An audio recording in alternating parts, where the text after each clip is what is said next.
10 محرم عاشورہ کا دن آنے والا ہے۔ اس حوالے سے آج بہت اہم باتیں کرنے کا ارادہ تھا۔ محرم میں کیا کرنا چاہیے، کربلا کا واقعہ اصل ہے کیا؟ کربلا کے واقعے پر تو میں ایک پورا بیان چند سال پہلے ریکارڈ کروا چکا ہوں، لیکن اس واقعے سے اہم سبق کیا ملتے ہیں؟ محرم میں ہم کون سے ایسے کام کر رہے ہیں جس سے ہم اللہ کے غضب کے مستحق ٹھہر رہے ہیں؟ یہ چند باتیں ہیں جس پر انشاءاللہ آج میں بات کروں گا۔ اللہ تعالی ہم سب کو عمل کی توفیق عطا فرمائے اور حق کہنے کی توفیق عطا فرمائے۔ دیکھو ایک بات خوب اچھی طرح سمجھ لو، اسلام 1400 سال پہلے مکمل ہو چکا ہے۔ کسی واقعے کی وجہ سے اسلام کو تبدیل نہیں کیا جاتا، بلکہ اسلام کی روشنی میں اس واقعے کے جو تقاضے ہیں ان پر عمل کیا جاتا ہے۔ ہمارے ہاں ہو یہ رہا ہے، واقعات کی بنیاد پہ مسائل نکالے جا رہے ہیں۔ 10 محرم کا دن سیدنا حسین ابن علی رضی اللہ عنہ کی شہادت سے پہلے بھی عظیم تھا، اور سیدنا حسین ابن علی رضی اللہ عنہ کی شہادت کے بعد بھی عظیم دن ہے۔ آج آپ نے ایک نعرہ بہت سنا ہوگا کہ جی اسلام میں فرقہ واریت نہیں ہے، ہم کسی فرقے سے نہیں ہیں۔ میں بار بار کہتا ہوں کہ یہ بڑا خوشنما نعرہ ہے جو سننے میں بہت اچھا لگتا ہے۔ کچھ باتیں سننے کی حد تک بہت اچھی ہوتی ہیں، لیکن پریکٹیکل لائف میں ان کی ویلیو بالکل بھی نہیں ہوتی۔ جب آپ پریکٹیکل لائف میں آتے ہیں تو پھر آپ کو یہ فیصلہ کرنا پڑتا ہے کہ آپ کس فرقے سے تعلق ہے آپ کا۔ آپ سنی ہیں، شیعہ ہیں، معتزلہ ہیں، مرجیہ ہیں، قدریہ ہیں، ناصبیہ ہیں، کیا ہے آپ کا فرقہ؟ یہ کہہ دینا آسان ہے میرا کوئی فرقہ نہیں ہے۔ اس پر سب سے بڑا اشکال یہ ہوتا ہے، یہ میں اس لیے فرقے کی بات کر رہا ہوں کہ آپ کو بھی طے کرنا پڑے گا کہ آپ یا تو شیعہ بن جاؤ بھائی یا سنی بن جاؤ، ایک طرف ہو جاؤ آپ۔ محرم میں شیعہ بنے ہوئے ہوتے ہیں، رمضان میں سنی بنے ہوئے ہوتے ہیں، ربیع الاول میں بریلوی بنے ہوئے ہوتے ہیں، تو پتہ ہی نہیں چلتا کہ ٹکتا ہی نہیں ہے کسی ایک جگہ۔ اور یہ جو نعرے ہیں نا کہ اسلام میں فرقے نہیں ہیں، یہ ویسے ہی قرآن و سنت کی روشنی میں غلط ہیں۔ اسلام میں 73 فرقے ہیں، حدیث میں آتا ہے میری امت 73 فرقوں میں ڈیوائیڈ ہوگی، جن میں ایک جنتی ہوگا اور 72 جہنمی ہوں گے۔ تو وہ ایک جنتی بھی تو فرقہ ہی ہوگا نا۔ جس نے عمل نہیں کرنا ہوتا نا، وہ یہ کہہ کے جان چھڑاتا ہے کہ میرا کوئی فرقہ نہیں ہے، تاکہ وہ بے پیندے کے لوٹے کی طرح لڑکتا رہے، کبھی ادھر کبھی ادھر، کیونکہ عمل تو کرنا نہیں ہے اس نے۔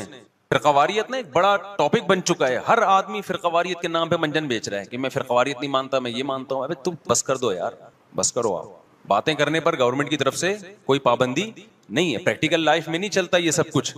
تو جو اہل سنت والجماعت سچی مچی کے تھے، اب اہل سنت والجماعت میں بھی ہر آدمی اہل سنت والجماعت بنا ہوا ہے۔ اہل سنت والجماعت کی جو شارٹ فارم اردو میں آئی اس کو سنی کہا گیا، سنت سے نکلا یہ لفظ، اس کو کیا کہا گیا؟ بولو نا کیا ہو گیا؟ سنی۔ یہ اہل سنت والجماعت کی کیا ہے؟ کیونکہ اتنا ٹائم نہیں تھا پاکستانیوں کے پاس کہ وہ اتنا لمبا نام لیتے اہل سنت والجماعت، تو انہوں نے اس کو کیا کہنا شروع کر دیا؟ وی آر سنی۔ تو ہم کیا ہیں بھائی؟ فرقہ ہم 73 فرقوں میں ہمارا فرقہ کون سا ہے؟ ہم سنی ہیں، جو اہل سنت والجماعت کی شارٹ فارم ہے۔ یہاں تک بات کھوپڑی شریف میں آ گئی۔ اب جو سنی ہے نا، ان کے کچھ مخصوص عقیدے ہیں، وہ عقیدے ہوں گے تو آپ سنی ہوگے، وہ عقیدے نہیں ہے تو آپ سنی نہیں ہے۔ لیبل لگاتے رہو، جیسے وہ بار بار میں چٹکلا سناتا ہوں نا کہ ایک آدمی نے چاول کی بوری پر، چینی کی بوری پر چاول لکھا ہوا تھا۔ لوگوں نے پوچھا بھائی اندر چینی ہے باہر چاول، کہتے ہیں مکھیوں کو دھوکہ دینے کے لیے، مکھیاں بہت بیٹھتی ہیں۔ تو لیبل کیا لگا دیا؟ چاول کا، اندر کیا ہے؟ چینی۔ تو ایسے ہی بہت سے لوگ لیبل یہ لگاتے ہیں کہ اہل سنت والجماعت ہم سنی ہیں، لیبل انہوں نے سنی کا لگا دیا، اس فرقے کا لگا دیا جس کو ہم نجات یافتہ سمجھتے ہیں، لیکن اندر مال جو پڑا ہوا ہے وہ سنی والا مال نہیں ہے۔ تو یاد رکھو، چاول کے لفظ سے کیا مکھی دھوکہ کھا سکتی ہے اور بوری پہ نہ آئے؟ تو کیا سنی کے لفظ سے فرشتے دھوکہ کھا سکتے ہیں؟ یہ معاذ اللہ، اللہ دھوکہ کھا سکتا ہے جبکہ اندر مال سنی والا نہیں ہو؟ یہ ہو سکتا ہے کیا؟ تو اس لیے میں کہتا ہوں آپ ایک چیز ہو جاؤ، یا سنی ہو جاؤ یا شیعہ ہو جاؤ یا کچھ اور ہو جاؤ۔ کبھی ادھر جا رہا ہے، کبھی ادھر جا رہا ہے، کبھی ادھر لڑک رہا ہے، محرم میں شیعہ بن رہا ہے، ربیع الاول میں بریلوی بن رہا ہے، رمضان میں انسان کا بچہ بنتا ہے۔ میں یہ نہیں کہہ رہا کہ بریلوی انسان کے بچے نہیں ہیں، یعنی رمضان میں ایسا لگے گا جیسے بہت نیک آدمی۔ تراویح میں پہلے 3 دن دیکھو نا آپ، ابھی تو میں یہ بات ہی نہیں کر رہا کون جنتی کون جہنمی کون غلط کون صحیح، ابھی تو میں صرف یہ بتا رہا ہوں کہ اسلاف نے 73 فرقوں میں سے جو ایک جنتی ہوگا اس کو ایکسپلین کیسے کیا ہے. اگر بریلوی اس پہ پورے اترتے ہیں تو بھائی وہ جنتی ہیں. میں کسی کو جہنمی جنتی نہیں کہہ رہا, میں تو ایک کرائٹیریا بتا رہا ہوں. ہو سکتا ہے میں نہ اترتا ہوں, بریلوی بھائی پورے اترتے ہوں, شیعہ لوگ پورے اترتے ہوں. کسی ایک کو میں یقینی طور پہ نہ جنتی کہہ رہا ہوں نہ جہنمی. میں تو کہہ رہا ہوں کہ آپ فیصلہ کرو کہ آپ ادھر ہو یا ادھر ہو, درمیان میں نہ لٹکو. ایسا نہیں ہو سکتا ایک ٹانگ جہنم میں ایک ٹانگ جنت میں آپ کی. یا تو پورے ادھر جاؤ گے یا پورے ادھر جاؤ گے. کھوپڑی شریف میں بات آ رہی ہے کہ نہیں آ رہی ہے؟ تو نبی صلی اللہ علیہ وسلم نے فرمایا جنتی فرقے کی علامت ما انا علیہ و اصحابی, جس پر میں اور میرے صحابہ ہوں.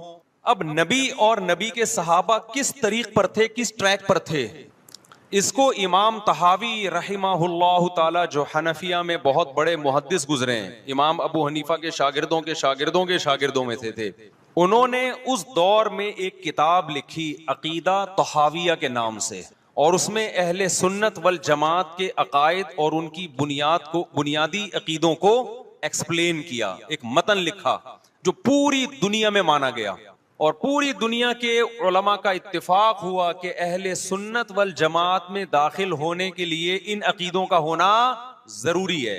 اہل حدیث نے بھی مانا اس کو. اب اہل حدیث کی یونیورسٹی میں پڑھایا جاتا ہے, حنفیوں نے بھی مانا, مالکیوں نے بھی مانا, شافعیوں نے بھی مانا, حنبلیوں نے بھی مانا. سعودی عرب کی یونیورسٹی میں بھی پڑھائی جاتی ہے. وہ لکھنے والے اگرچہ حنفی تھے لیکن وہ جو عقیدے تھے وہ سب کے ہیں. وہ اس سے اہل سنت غیر اہل سنت سے کیا ہو رہے تھے, ان میں فرق ہو رہا تھا.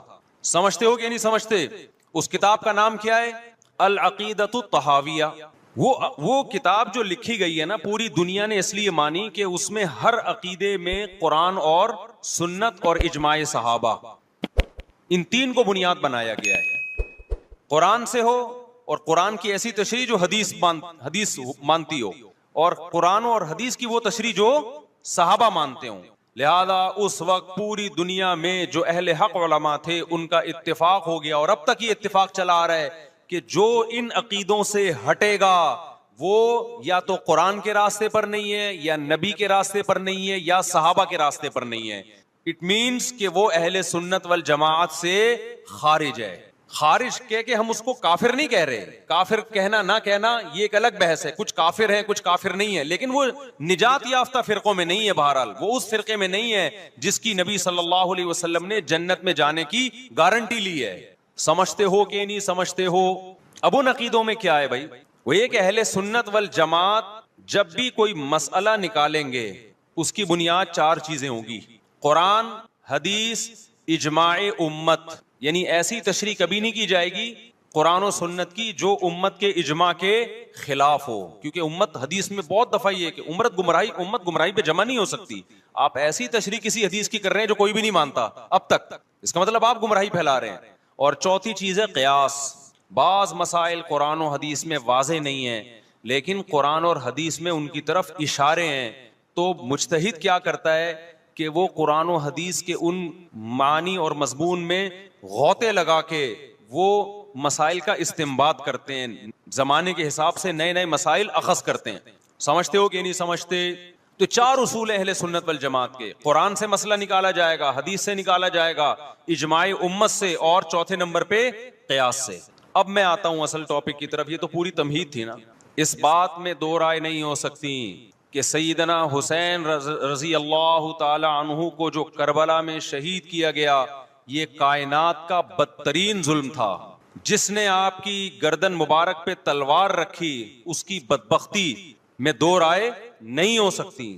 بہت ہی کوئی شقی اور بدبخت جو نواسہ رسول صلی اللہ علیہ وسلم کے قتل کی طرف بڑھا, بہت ہی کوئی بدبخت اور بدنصیب جو کوفہ کے گورنر ابن زیاد کے کہنے پر نواسہ رسول سے لڑنے کے لیے نکلا, جو اس ظلم کو ظلم نہیں مانتا, وہ بھی اپنے آپ کو جہنم میں جانے کے لیے تیار کر رہا ہے.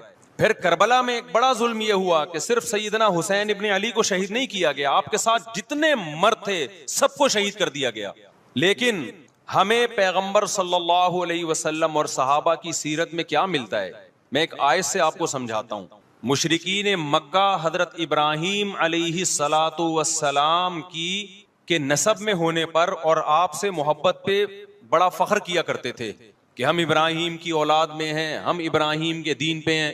اللہ نے کیا فرمایا رسول اللہ صلی اللہ علیہ وسلم سے کہ ان اول الناس بابراہیم للذین اتبعوہ، اے نبی آپ ان سے کہہ دیجئے ابراہیم سے محبت کے خالی پیلی کے دعوے مقبول نہیں ہیں، ابراہیم کے زیادہ حقدار وہ ہیں جو ابراہیم علیہ السلام کی اتباع کرتے ہیں، اور یہ پیغمبر اور صحابہ یہ ابراہیم علیہ السلام کے دین کو فالو کرتے ہیں، اور تم ابراہیم کے دین کو فالو نہیں کر رہے، ان سے محبت کے دعوے دار ہو۔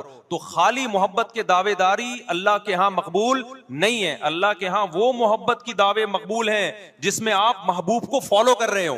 سیدنا حسین ابن علی رضی اللہ تعالی عنہ جو جنت کے جوانوں کے سردار ہیں، آپ سے محبت کا دعویٰ اس وقت مقبول ہوگا جب آپ سیدنا حسین کی سیرت کو فالو کریں گے۔ رونا پیٹنا ماتم کرنا یہ سیدنا حسین اور اہل بیت کی سیرت نہیں ہے۔ صبر کرنا، ظالم کے سامنے ڈٹ جانا، جان کے خوف سے اپنی پالیسیوں سے پیچھے نہ ہٹنا، یہ سیدنا حسین ابن علی رضی اللہ عنہ کی سیرت ہے جو آج ہمیں کہیں بھی نظر نہیں آتی۔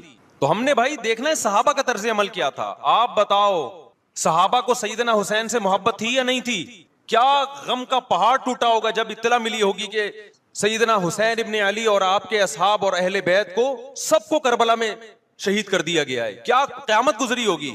کوفہ سے ایک شخص آیا نا عبداللہ بن عمر سے پوچھنے لگا جو مارنے پر دم کا مسئلہ، انہوں نے فرمایا تم نے پیغمبر کے نواسے کو قتل کر دیا اور مسئلہ یہ پوچھ رہے ہو کہ جو مارنے پر دم آئے گا کہ نہیں آئے گا۔ ایک طرف تم نے پیغمبر کے نواسے کو قتل کر دیا کربلا میں، اور اب ہم سے آ کے مسئلہ پوچھتے ہو جو مارنا جائز ہے یا نہیں ہے۔ صحابہ کے ہاں یہ غم کم غم نہیں تھا۔ دیکھو حضرت معاویہ رضی اللہ تعالی عنہ کے ہاتھ پہ بھی حضرت حسین نے بیعت نہیں کی، لیکن بغاوت بھی نہیں کی۔ کیوں؟ بغاوت سے فتنے کا اندیشہ تھا۔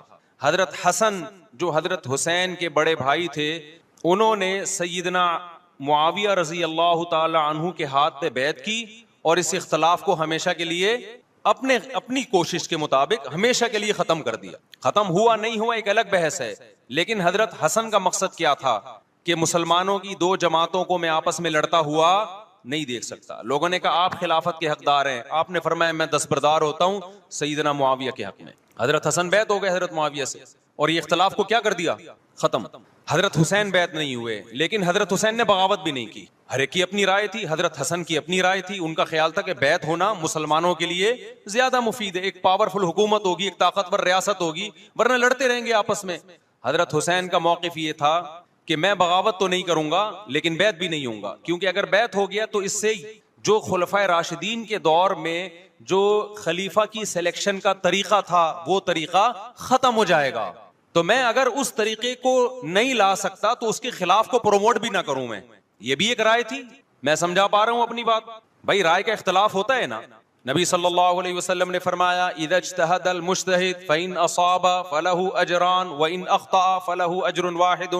جب کوئی مجتہد اللہ کی رضا کو سامنے رکھ کے اجتہاد کرتا ہے، صحیح اور غلط کا فیصلہ کرنے بیٹھتا ہے، رائے یعنی اس کا مقصد اللہ کی رضا ہو، تو اگر وہ درست نتیجے پہ پہنچے تو 2 ثواب، غلط نتیجے پہ پہنچے تو بھی 1 نیکی اس کو ملتی ہے، اس لیے کہ اس کے بس میں جو خیر خواہی کا کے لیے جو تھا وہ اس نے کر دیا۔ رائے کا اختلاف ہوتا ہے۔ تو حضرت حسن رضی اللہ تعالیٰ عنہ بیعت ہوئے حضرت معاویہ کے ہاتھ پہ، سیدنا حسین نہ بیعت ہوئے اور نہ آپ نے بغاوت کی، خاموشی اختیار کی۔ حضرت معاویہ رضی اللہ تعالیٰ عنہ نے سیدنا حسین کو تلوار کی زور سے بیعت پر مجبور نہیں کیا، بلکہ نواسۂ رسول کا خیال کیا اور وصیت بھی کی لوگوں کو۔